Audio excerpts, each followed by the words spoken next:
Alors, bienvenue dans ce cours de langage C, 12e partie. Alors, nous allons dans ce cours aborder un sujet assez central dans le langage C, les pointeurs. Alors, le langage C est le langage le plus proche de la machine. Nous allons essayer de comprendre pourquoi, en regardant le code assembleur généré. Par ce biais-là, nous pourrons voir l'intérêt des pointeurs dans un programme. Nous allons ensuite voir comment définir, initialiser et manipuler un pointeur. Nous aborderons le mot-clé sizeof, qui est un mot-clé du C, qui permet de connaître la taille de variable. Et nous irons ensuite sur la notion de tableau dynamique, qui est complètement intégrée à la notion de pointeur. Nous reviendrons ensuite sur la notion de tableau, qui en fait est utilisable sous forme aussi de pointeur. Et nous reviendrons, pour terminer, sur notre fichier son, nos fichiers wave, pour créer un tableau dynamique.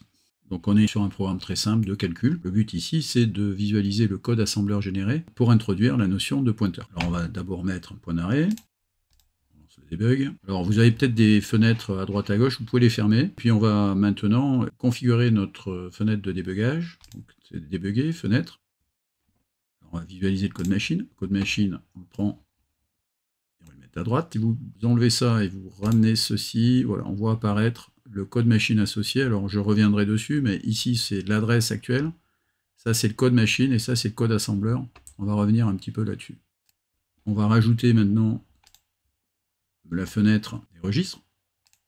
Cette fenêtre des registres, on va la mettre ici. Voilà. Et on va rajouter aussi une zone mémoire. Cette zone mémoire, on va l'afficher, donc par défaut elle est de 4, hein. Si ce n'est pas le cas, vous le modifiez pour avoir une zone de 4. Pourquoi 4? Parce qu'on est en octets, et donc les entiers sont sur 4 octets, donc c'est pour visualiser les variables en mémoire qui nous intéressent. Alors ces variables en mémoire, elles sont définies à l'adresse qui est pointée par le registre RBP, qui est le registre de pile. Donc copier, coller, on vient se positionner au bon endroit. Voilà, donc si je résume, votre code, le code assembleur généré, la zone mémoire et les registres. Alors, à partir de là, on va maintenant pouvoir aller en mode pas à pas, c'est-à-dire se déplacer d'instruction en instruction. On vient ici de placer en mémoire la valeur 2. On peut voir qu'on a cette zone-là, c'est la zone qui est pointée en mémoire, donc on a bien cette notion de pointeur dans le code assembleur. On continue.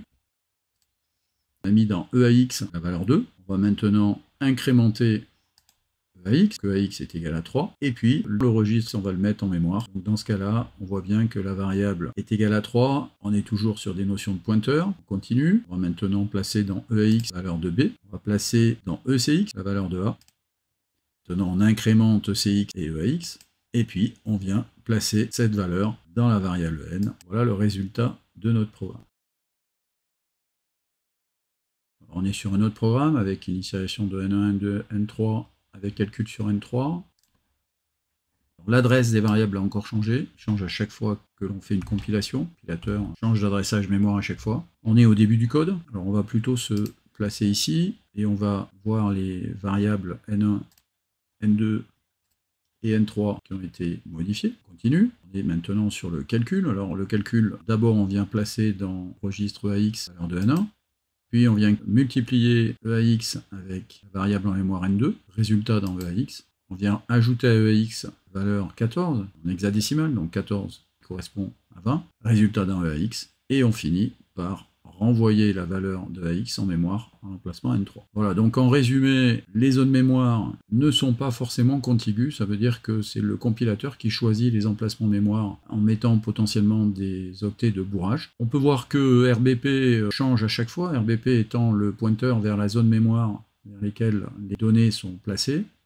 Et on a vu aussi que tous les calculs devaient être réalisés au travers des registres. Là, on a vu RAX, on a vu aussi RCX, il y en a d'autres. Et que le transfert de la zone mémoire vers les registres se faisait par l'instruction move en utilisant notamment les pointeurs. Ça, c'est au niveau du code assembleur. Alors, on ne s'est pas intéressé à un autre registre qui est important, c'est le RIP. Ce registre-là, c'est le registre qui pointe vers la zone mémoire où se trouve le code assembleur. On va arrêter, relancer le programme.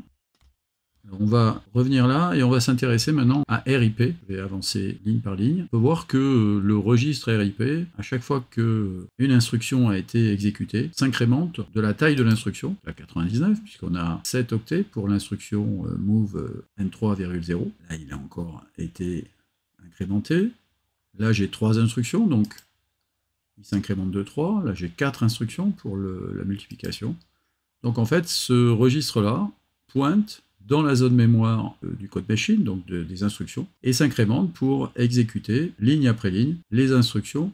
Donc le langage C étant un langage proche de la machine, on comprend bien qu'il a fallu créer un formalisme permettant de pointer vers les adresses mémoire de la machine, qu'il y a 3 éléments dans la notion de pointeur. D'abord, c'est la notion d'adresse. L'adresse, c'est le et commercial. On peut afficher l'adresse de, par exemple, la variable h directement, soit en faisant %x, soit en faisant %p, et en mettant et h. Alors on peut aussi définir un pointeur. Un pointeur, c'est l'étoile, int étoile. Pour initialiser cette variable, il est possible d'utiliser donc l'adresse d'une autre variable, ph, pointeur sur h, pointe sur la variable h. Et le dernier élément associé au formalisme pointeur en C, c'est l'utilisation de l'étoile. Alors l'étoile pour le pointeur, et dans ce cas-là, étoile ph, ph étant un pointeur, étoile ph correspond à la valeur pointée par, donc finalement la variable h. Alors reprenons notre programme et on va afficher les adresses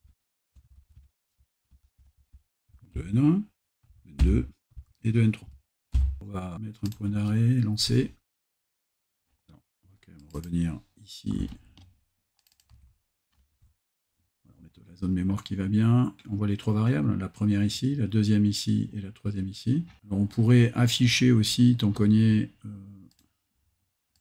dans un espion. Alors, l'espion, on va le mettre plutôt ici.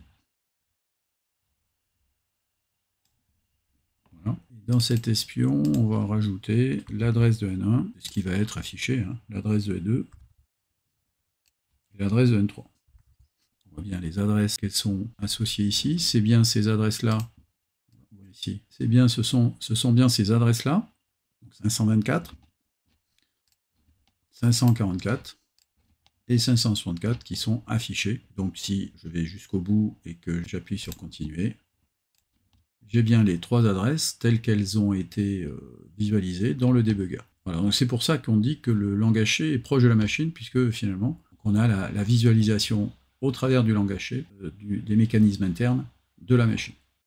Alors voici un exemple sur Python Tutor permettant de visualiser tout ce qu'on a vu jusqu'à présent. Donc on voit qu'il y a P est un pointeur, N prend la valeur 3, donc N est une variable entière initialisée à 3, P est un pointeur, pour l'instant il pointe sur rien. Ça y est, P a été initialisé à l'adresse de N, donc P pointe sur N. Qu'est-ce que ça veut dire étoile P égale étoile P plus N? Étoile P, c'est la valeur pointée par P, donc ça veut dire la variable N. Donc on va avoir N égale N plus 1. On affiche. Et on va pouvoir aussi afficher l'adresse de P. Cette adresse est affichée dans la console. Alors voici un exemple permettant d'intégrer tableau et pointeur, créer un tableau de 5 cases, type entier. Je rappelle qu'un entier est constitué de 4 octets. On crée ensuite un pointeur, P, type pointeur sur int, puis P prend l'adresse de table. Et ensuite, on va travailler soit avec le formalisme tableau, soit avec le formalisme pointeur, pour tab ou pour P. Et a priori, on va lancer. On peut voir que, quel que soit le type de formalisme, que ce soit le formalisme tableau, formalisme pointeur, ou l'utilisation d'un pointeur qui pointe lui-même vers le tableau, on retrouve les mêmes valeurs dans les 3 cas. Alors on peut aussi maintenant regarder avec le debugger. Alors, on reprend pour rentrer un peu à l'intérieur de notre code. On peut voir ici notre tableau. On peut voir le code ici avec le code est arrêté sur P égale tab. On voit le code associé à P égale tab. C'est un load effective address, donc on vient récupérer dans RAX l'adresse du tableau que l'on vient mettre dans la valeur de l'adresse P. On leur dit, on avance. Qu'est-ce qu'on voit? On peut voir que ici c'est notre pointeur. Ce pointeur est codé sur non pas 4 octets mais 8 octets. Et que l'adresse qui est ici, c'est l'adresse du début du tableau. Alors, attention, on est en Little Endian, donc ça part de là. Ça c'est l'octet de poids fort et on va jusque là. Qui correspond à cette adresse-là. Alors on a vu que la taille du pointeur P était sur 8 octets, donc 64 bits. Pourquoi 64 bits? Tout simplement parce que notre système d'exploitation Windows est un système d'exploitation 64 bits, et donc on a vu que tous les registres du microprocesseur étaient codés en 64 bits, et les adresses finalement aussi. Alors il y a un mot-clé qui permet de connaître la taille des variables que l'on utilise, c'est sizeof. On va utiliser. On va aussi afficher la taille de tab. Et puis on pourrait aussi int n. Sizeof, on peut l'utiliser pour tout type de variables. Donc là on a un pointeur, une variable, on pourrait mettre aussi un double. Voilà, allez, on lance. Bien, donc on peut voir que P est bien codé sur 8 octets, que tableau, en fait, tab et p n'ont rien à voir. Tab a été déclaré comme un tableau de 5 éléments, donc ce qui correspond à 20, puisque c'est 20 octets, hein, tout est en octets, étant donné que j'ai 5 entiers. Cela fait donc 5 x 4, 20 octets. Un entier est codé sur 4 octets, un double sur 8. Bien, donc on a vu les pointeurs, on a vu les tableaux. Voyons comment créer des tableaux dynamiques. Alors les tableaux dynamiques utilisent des pointeurs, puisque on ne connaît pas la taille du tableau à la compilation. La taille du tableau sera définie au moment de l'exécution, c'est-à-dire au travers d'un paramètre. Par exemple, je veux 5 éléments dans mon tableau, et donc je vais créer le tableau à la volée. Deux solutions, la solution avec la fonction calloc et la solution avec la fonction malloc. Alors, dans les deux cas, il faudra inclure la bibliothèque stdi.h, dans laquelle ces deux fonctions sont définies. Calloc est une fonction qui permet et de créer les cases mémoire et de les initialiser à 0, alors que malloc va créer les cases mémoire sans les initialiser. Alors dans notre cas, on va créer un tableau qui est un pointeur. Ce pointeur, on va l'initialiser, on va y associer un certain nombre de cases. On pourra donc soit afficher les cases avec le formalisme tableau, donc tab de i, mais on pourra de la même façon utiliser le formalisme pointeur, c'est-à-dire étoile, tab plus i. Alors un petit exemple permettant de montrer un peu les différentes solutions pour créer un tableau. Donc la première solution, c'est un tableau statique dans lequel le 5 est connu, le tableau est figé, pas le modifier. Deuxième solution, je crée un pointeur et finalement ce 5 que j'ai ici, qui permet de créer 5 cases et d'initialiser ces cases à 0, je pourrais utiliser un printf et un scanf pour paramétrer cette taille de tableau à la volée au moment de l'exécution. Et de la même façon, j'ai un tableau tab de 2 que je viens créer à la volée, mais en utilisant malloc, c'est-à-dire sans initialisation. Et puis ensuite, qu'est-ce que je vais faire? Je vais afficher tab de i, un tableau statique, tab 1 qui est un tableau dynamique dont les cases ont été mises à 0, et tab de 2 qui est un tableau dont les cases sont pour l'instant non initialisées. On y va. Alors je vois que j'ai un problème de compilation, puisque on a un tableau qui n'est pas initialisé, comme on peut le voir ici, c'est le tab de 2, le tab de 1 étant lui initialisé à 0. Alors on revient en de code, on va rajouter quand même les diasinclude, même si ça fonctionnait sans. Et on va rajouter time.h, en fait on va utiliser srand, on va initialiser tab de 2 de façon aléatoire, donc srand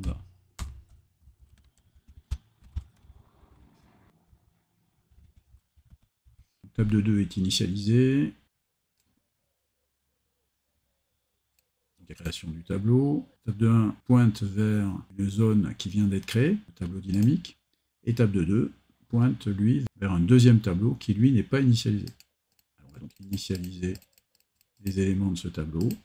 Et puis, on n'a plus qu'à afficher notre tableau. Alors, on a quand même un souci, c'est qu'à la sortie du programme, on a quand même encore deux zones qui viennent d'être créées. Alors, les tableaux dynamiques, c'est un des problèmes du C, c'est qu'il faut quand même, derrière, libérer la mémoire du premier et du deuxième tableau. Donc là, on voit que quand on va faire free tab de 1, le tableau a disparu, et free tab de 2, le tableau a lui aussi disparu, et on retrouve donc deux pointeurs qui ne pointent sur rien pour l'instant. Alors je suis revenu sur le projet son, je vais ouvrir sinus.wave, et on va s'intéresser au header du fichier wave. Le header est constitué de la chaîne de caractères RIF, type de fichier multimédia, permettant de lire vidéo ou son. Vient ensuite la taille du fichier, moins 8 octets, header plus les échantillons. Ensuite, la chaîne de caractères wave, pour dire que c'est un fichier wave. La chaîne de caractères FMT espace, pour dire que le header est de type chunk, c'est-à-dire avec une structure particulière. Donc 4 octets, toujours égal à 10. 2 octets permettant de dire si les échantillons sont de type entier, de type flottant. 2 autres octets pour donner le nombre de canaux, puisqu'en fait, on peut être en stéréo, donc 2 canaux, mais on peut être aussi en multicanaux. Vient ensuite le nombre d'octets par seconde, donc c'est 8000 ici, donc on est à 8 kHz. Ensuite, le nombre total, avec tous les canaux, le nombre total d'échantillons, là c'est pareil, puisqu'on a un seul canal, donc on a 8000 échantillons pour tous les canaux. Donc là, c'est le résultat d'un calcul, le nombre de canaux fois le nombre de bits divisé par 8. Ça, c'est pour dire comment sont codés mes échantillons, donc a priori sur 8 bits. Donc on aura un échantillon par octet. Vient ensuite la chaîne de caractères data. Et on finit avec ce qui nous intéresse ici, c'est la taille des données qui suit le header. C'est cette valeur-là que l'on va lire pour créer le tableau. Voilà, donc on a 24 000 échantillons, alors c'est normal, hein, puisqu'on a 8 000 échantillons par seconde et qu'on a 3 secondes de son dans le fichier. On va revenir sur le programme, et je vais maintenant créer un tableau dynamique en venant lire la taille du fichier que l'on a vu à l'offset 40. Alors, étant donné que je vais utiliser la fonction malloc, je vais ajouter stdi.h, je vais aussi, au lieu d'utiliser unchar, utiliser uint8t. Alors, il faut aller à l'indice 40, puisque c'est à l'offset 40 dans le fichier que l'on a la taille. Alors, je vais créer ici la taille de mon fichier, et je vais aussi créer mon tableau, pour l'instant le pointeur. Mon tableau n'est plus statique, donc ça on peut l'enlever. Avant de lire mon tableau, je vais lire la taille du tableau. Refread vient lire la taille du tableau, donc là c'est et de taille. Ensuite c'est la taille de l'élément. La taille de l'élément, c'est là que je peux utiliser sizeof de int, que c'est sur 4 octets. Et je vais lire element count, un seul élément, puisque je vais lire seulement offset. Voilà, ensuite il faut créer le tableau. Le tableau c'est tab égale malloc. Alors je ne vais pas afficher tous les éléments du tableau, je vais en afficher 1024 pour pas trop saturer l'affichage. Ensuite on repasse au début des échantillons son, et on va faire une petite modification sur les 100 premiers caractères, histoire de bien vérifier que le programme est bon. Et puis on va pas oublier de libérer la mémoire que l'on a créée ici. Alors, avant de commencer, on va quand même vérifier que taille a bien été lue. Un point d'arrêt. Alors on voit que taille, là, hein, c'est 24 000 échantillons, donc ça a bien été lu, donc a priori on devrait être bon. On a les premiers échantillons, les 1024 premiers échantillons avec le 127, et on devrait pouvoir vérifier que notre fichier a bien été modifié. Alors voici le programme complet, j'ai rajouté aussi la vérification que l'allocation dynamique se passe bien, c'est-à-dire vérifier que tab n'est pas égal à nul. S'il est égal à nul, ben, ça crée une erreur et on sort. Il y avait une autre solution de return, c'est le exit, avec un exit failure. La fonction perror, place du printf, qui revient à peu près au même, sauf que c'est pas le même flux de sortie, c'est le flux d'erreur et non pas le flux stdout. Donc n'hésitez pas à reprendre ce programme et à le modifier pour créer votre propre fichier son.